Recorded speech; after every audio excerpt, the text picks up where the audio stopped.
बिस्मिल्लाहिर्रहमानिर्रहीम। अस्सलाम वालेकुम डियर स्टूडेंट्स।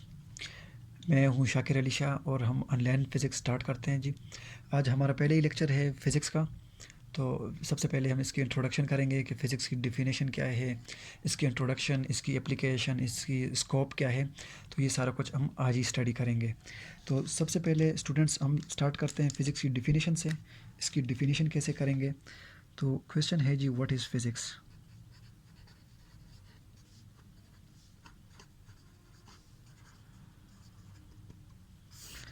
फ़िज़िक्स की डिफ़िनेशन से स्टार्ट करते हैं। ये जो वर्ड है फ़िज़िक्स, ये एक ग्रीक वर्ड है। ग्रीक वर्ड जिसका मतलब है नेचर। यानी सिंपल ये है कि इसमें हम नेचर की स्टडी करेंगे। The study of nature is called physics. यानी हम सिंपल ये कह सकते हैं the study of nature, study of nature. तो इसमें हम नेचर की स्टडी करेंगे तो हम इसको फिज़िक्स कहते हैं। यानी हम ये कह सकते हैं कि नेचर की स्टडी कैसे करेंगे कि इस यूनिवर्स में जो कुछ हो रहा है, जो इवेंट्स हो रहे हैं, या देखिए जिस तरह हम देखें सोच सकते हैं कि यार दिन और रात कैसे चेंज होते हैं, सुबह होती है, शाम होती है, या क्लाइमेट चेंज जो है, मौसम चेंज होता है, या इस तरह आप ये कह सकते हैं कि मतलब सूरज तुलू होता है, गुरूब होता है, कभी गर्मी आती है, कभी सर्दी आती है। तो ये सारा कुछ जो है ना, इसकी आंसर जो है आपको फ़िज़िक्स ही देगी। ठीक है, तो फिज़िक्स की डिफ़िनेशन हम करते हैं जिस तरह अभी हमने कहा ना कि इसमें हम नेचर की स्टडी करते हैं। तो इसकी एक डिफ़िनेशन भी है, यानी जो कुछ हो रहा है इस यूनिवर्स में तो उसके कुछ लाज है, वो लाज और प्रिंसिपल्स आपको आंसर देंगे कि ये इस लॉ के थ्रू जो है तहत जो है ये आंसर आपको मिलेगा, या जो इसकी जितनी भी रीज़न है ये आपको फ़िज़िक्स ही से मिलेगी। अभी फ़िज़िक्स की कोई डिफ़िनेशन तो ये है कि इसमें ये हमारे पास ब्रांच ऑफ साइंस है। ये हमारे पास फिज़िक्स जो है ये साइंस की एक ब्रांच है। क्या है? साइंस की ब्रांच है जिसमें हम मैटर की स्टडी करेंगे, मैटर की स्टडी करेंगे, एनर्जी की स्टडी करेंगे, और इन दोनों का म्यूचुअल रिलेशनशिप होगा। क्या होगा? Mutual relationship. यानी मैटर को एनर्जी में कन्वर्ट करेंगे और एनर्जी को मैटर में कन्वर्ट करेंगे। अब मैटर क्या है आपके पास? देखिए ये मास है, किसी चीज़ का मास होगा, यानी हम ठीक है सिंपल ये कह सकते हैं। और एनर्जी क्या है? The ability of a body to do work. अब इसमें कन्वर्ट कैसे करेंगे? तो ये आपके पास एक इक्वेशन है, E is equal to M C square. ये इक्वेशन ने आइंस्टाइन ने हमें बताई थी। ये इक्वेशन है वेयर ई इज़ दी, इसमें ई एनर्जी है, एम मास है किसी भी बॉडी की, और ये है आपके पास सी जो है, ये आपके पास स्पीड ऑफ लाइट है, स्पीड ऑफ लाइट है, और ये कांस्टेंट वैल्यू है। सी की वैल्यू कांस्टेंट है 3 मल्टीप्लाई 10⁻⁸ मीटर पर सेकेंड। अब हम ये भी कह सकते हैं कि 3, 4, 5, 6, 7 और 8 मीटर पर सेकेंड, या इस तरह भी कह सकते हैं कि 3 किलोमीटर पर सेकेंड। ये जो है ना, ये बहुत ही बड़ी वैल्यू है, और ये हमारे पास कांस्टेंट वैल्यू है स्पीड ऑफ लाइट। यानी 1 सेकंड में जो है 3 लाख किलोमीटर जो है ये इसकी स्पीड है, स्पीड ऑफ लाइट की। इस इक्वेशन के थ्रू जो है मास को एनर्जी में कन्वर्ट करते हैं और एनर्जी को मास में करते हैं। इसके प्रैक्टिकल एग्जांपल भी हमारे पास अवेलेबल है हर जगह। देखिए आप जब भी आप मास यूज़ करते हो तो आप उसको एनर्जी में कन्वर्ट करते हो। देखिए आप कोई भी प्रोसेस आप करें उसमें आपके पास मास कम होगा। फॉर एग्जांपल आप जो वर्ड है आपके पास, फॉर एग्जांपल मैं आपको मिसाल देता हूँ, ये आपके पास एक वर्ड है 2 kg। ये जो वर्ड है इसको आप जलाते हो, फॉर एग्जांपल यहाँ पे यही से मैं आपको मिसाल देता हूँ किसी कैंडल के थ्रू। देखिए हमारा मकसद जो है वो यही है कि हम इसको आग लगाते हैं। फॉर एग्जांपल ये आपने जला लिया, ख़त्म हुआ। यहाँ पे जो आपको राख मिलेगा वो तो 5.5 kg भी नहीं होगा। 2 किलो की वुड वो आपने जलाई, तो उसमें नीचे जो आपके वो मटेरियल्स मिलेगा आपको इसके एंड में, तो वो तो 0.5 kg नहीं होता। तो आप मुझे बता रहे 1.5 किलो की लकड़ जो थी वो कहाँ गई? तो आंसर ये होगा कि वो जो है वो लकड़ एनर्जी में कन्वर्ट हो गई। ठीक है, कौन सी एनर्जी में? वो कन्वर्ट हो गई है हीट एनर्जी में, लाइट एनर्जी में, साउंड एनर्जी में, यानी डिफरेंट एनर्जी में वो वुड कन्वर्ट हो गई है। ठीक है, अभी देखें तो इसके अलावा और भी जितने कुछ हो रहा है, मतलब कैसे हो रहा है, क्या हो रहा है, हाउ एंड वाई, कोई चीज़ हो रही है कैसे, मतलब इवेंट्स हो रहा है, कोई फिनोमेना है। ठीक है, तो उसका सबका आंसर जो है वो आपको फिज़िक्स से देगी। और दूसरी बात यह कि ये फिज़िक्स ना आपको किसी चीज़ की फ्यूचर भी बता देती है कि फ्यूचर क्या है।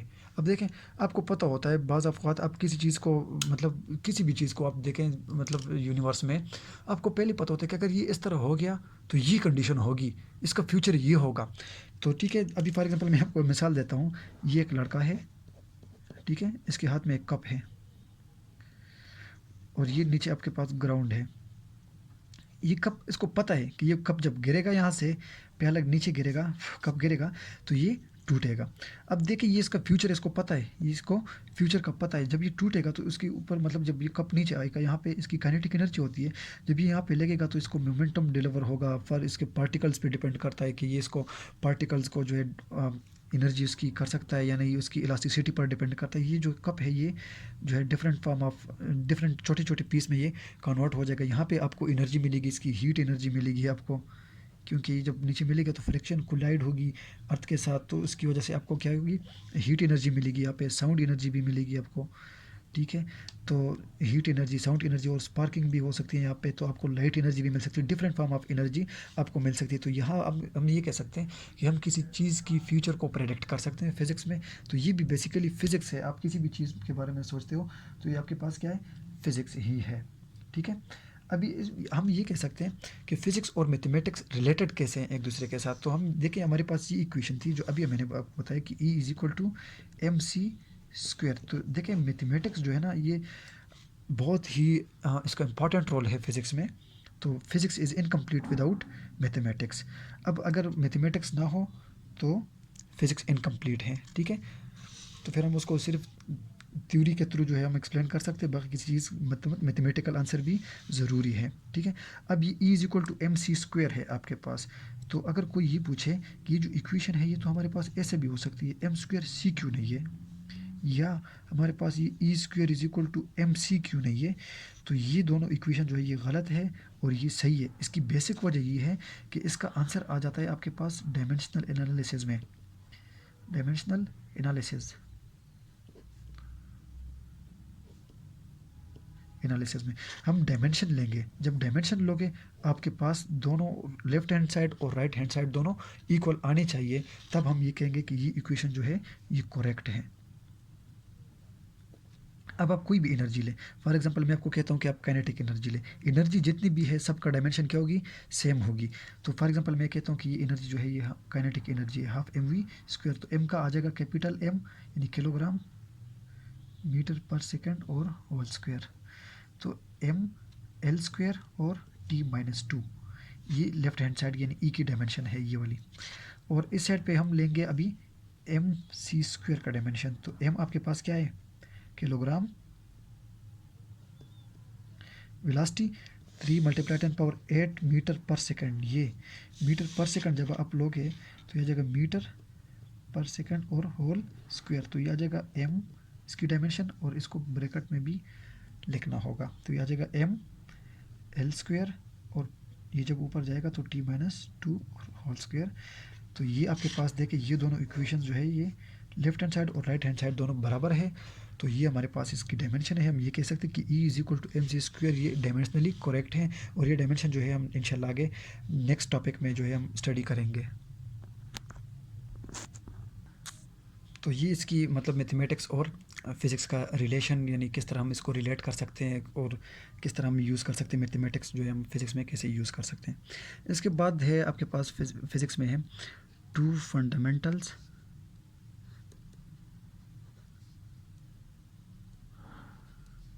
Fundamental principle. फिज़िक्स में हम 2 फंडामेंटल प्रिंसिपल यूज़ कर सकते हैं। इसमें पहले फंडामेंटल जो है प्रिंसिपल है वो है unification.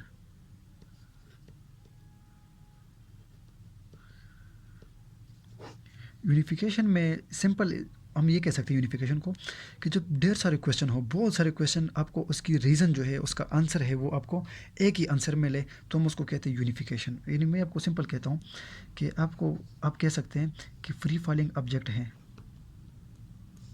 Free falling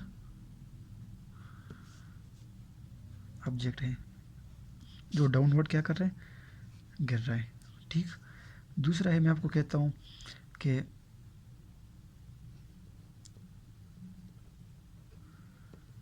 revolution of planet या सैटेलाइट है,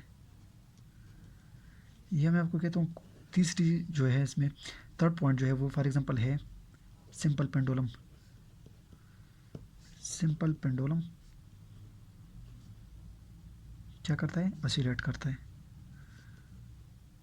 तो इन तीनों का एक ही आंसर है यूनिफिकेशन में। देखिए हम सिंपल ये कह सकते हैं कि फ्री फॉलिंग ऑब्जेक्ट है, कोई चीज़ गिर रही है ऊपर से, फॉर एग्जांपल सेब गिर रहा है, या रिवोल्यूशन ऑफ प्लेनेट जो हम स्टडी करते हैं इसमें, या सैटेलाइट की रिवोल्यूशन, या आपको हम ये कह सकते हैं कि सिंपल पेंडुलम जो ऑसिलेट करता है। तो इन तीनों का एक ही आंसर है और वो है ग्रेविटेशन।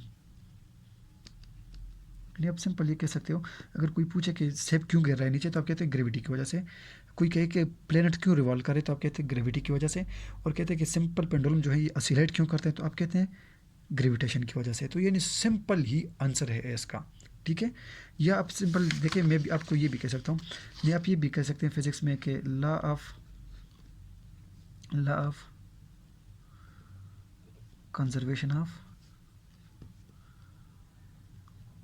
एनर्जी। अब देखिए फिजिक्स में आप लोगों ने कितने प्रिंसिपल्स, कितनी लॉस पड़ी है जो आपको इस चीज़ की इन्फॉर्मेशन देती है कि it is the consequence of law of conservation of energy. जिस तरह आप लोगों ने इलेक्ट्रोमैग्नेटिक इंडक्शन में लेंस लॉ पढ़ा था, लेंस लॉ, फेराडे के बाद जो लेंस ने कंसेप्ट दिया था, इसी तरह आप लोगों ने पढ़ा था किरचॉफ वोल्टेज लॉ, ठीक है।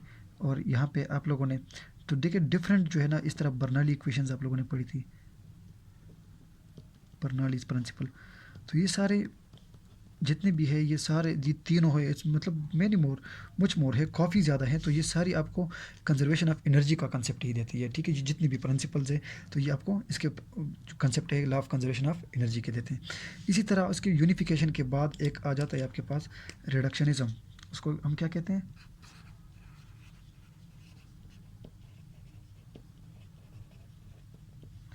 रिडक्शनिज्म। ये भी इसी तरह है, लेकिन इसमें कंसेप्ट ये होगा, इसका कंसेप्ट ये होगा कि जब किसी एक चीज़ को एक्सप्लेन करने के लिए आपके उसको इंडिविजुअल जो है आपको उसके स्टडी करने होंगे। मतलब मैं ये कह सकता हूँ, मतलब मैं ये कह सकता हूँ रिडक्शनिज्म में हमारे पास ये होगा कि जब आप किसी चीज़ की स्टडी करते हो, स्टडी डीपली किसी चीज़ को आप फॉर एग्जांपल बहुत डीपली स्टडी करते हो, तो फिर आप उसके क्या करते हो, हर इंडिविजुअल पार्ट्स को क्या करेंगे, स्टडी करेंगे।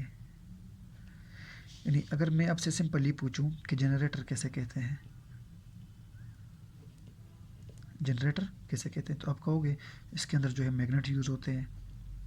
फिर मैग्नेट्स को आपने एक्सप्लेन करना होगा कि मैग्नेट्स का फंक्शन क्या है, किस तरह वो जो इसकी मैग्नेटिक फील्ड भी होती है इसकी।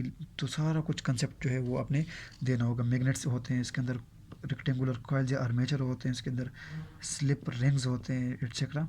तो ये सारा कुछ हमने इसको बताना होगा कि मतलब एक किस चीज़ को एक्सप्लेन करने के लिए आपको उसके इंडिविजुअल जो है वो स्टडी करने होंगे रिडक्शनिज्म में, ठीक है जी। इसके बाद हम ये कह सकते हैं कि अब हम स्टडी करते हैं इसमें स्कोप क्या है, स्कोप ऑफ फिजिक्स।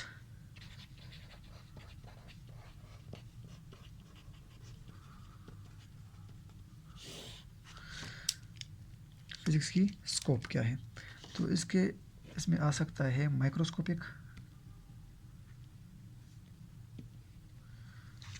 फिजिक्स, और एक को हम कह सकते हैं मैक्रोस्कोपिक फिजिक्स, ठीक है। माइक्रोस्कोपिक लेवल में हम जो है स्मॉलेस्ट पार्टिकल्स जो है वो हम स्टडी कर सकते हैं, यानी जिसको हम कह सकते हैं ये हमारे पास मॉडर्न फिजिक्स है, ठीक है। और इसको हम जो है क्लासिकल फिजिक्स भी कह सकते हैं, मैक्रो को क्लासिकल फिजिक्स। यानी जो न्यूटन कंसेप्ट देता था कि एक गाड़ी है यहाँ पे, वो इतनी वेलोसिटी के साथ वो मूव कर रही है आगे की तरफ, इसमें फोर्स क्या है, इसमें मोमेंटम क्या है, तो ये सारा कुछ जो है ना ये मैक्रो फिजिक्स में आ जाती है। और मॉडर्न फिजिक्स में जब ये यहाँ पे ये होता है कि पार्टिकल होते हैं बहुत ही स्मॉलेस्ट, लेकिन बहुत ही हाई वेलोसिटी के साथ वो मूव करते हैं। तो इसकी सारी फिजिक्स जो है ना वो हम मॉडर्न फिजिक्स या क्वांटम फिजिक्स में स्टडी करते हैं, ठीक है। तो इसमें हम देखें फिज़िक्स में आप क्या कर सकते हो, फिज़िक्स में आप जो है ना मतलब डेली लाइफ जितनी फिनोमेनाज है, डेली लाइफ फिनोमेना, उसको आप क्या कर सकते हो, एक्सप्लेन कर सकते हो कि मतलब कोई भी चीज़ हो रहा है तो उसमें आपको फिज़िक्स ही नज़र आएगी, ठीक है? यानी जहाँ जो कुछ हो रहा है, जहाँ आप हो वहाँ फिज़िक्स है, ठीक है?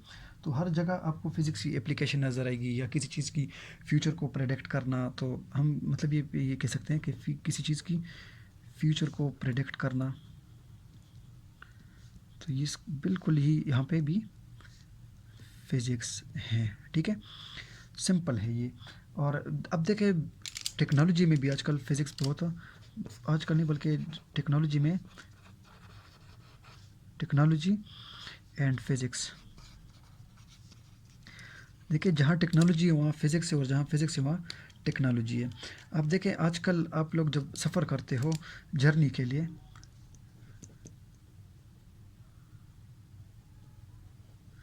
उसके लिए आप एरोप्लेन यूज़ करते हो, टेक्नोलॉजी है। कार यूज़ करते हो, बाइक वगैरह जितने भी आप यूज़ करते हैं सारी क्या है, टेक्नोलॉजी। लाइट के लिए, लाइट में आप देखें बल्ब वगैरह, ट्यूबलाइट, या जितनी भी चीज़ लाइट में आप यूज़ करते हो, टेलीविज़न यूज़ करते हो, खबरें सुनते हो, ठीक है? पहले रेडियो यूज़ करते थे, ठीक है?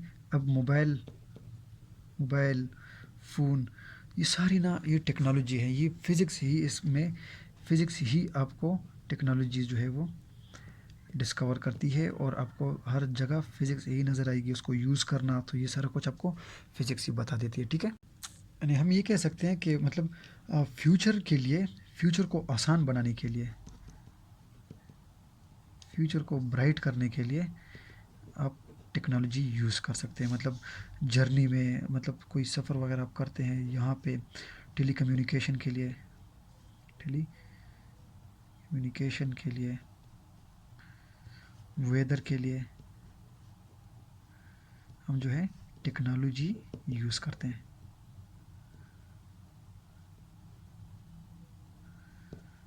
ठीक है? ठीक है, तो आज हमारा ये सिंपल इंट्रोडक्शन के बारे में चैप्टर लेक्चर था, जिसमें हमने पढ़ा कि फ़िज़िक्स कैसे कहते हैं, ठीक है? तो फिज़िक्स की डिफिनीशन ही हमने पढ़नी थी, ठीक है? ठीक, क्या था कि मैटर को एनर्जी में कन्वर्ट करना, और एनर्जी को मैटर में कन्वर्ट करना।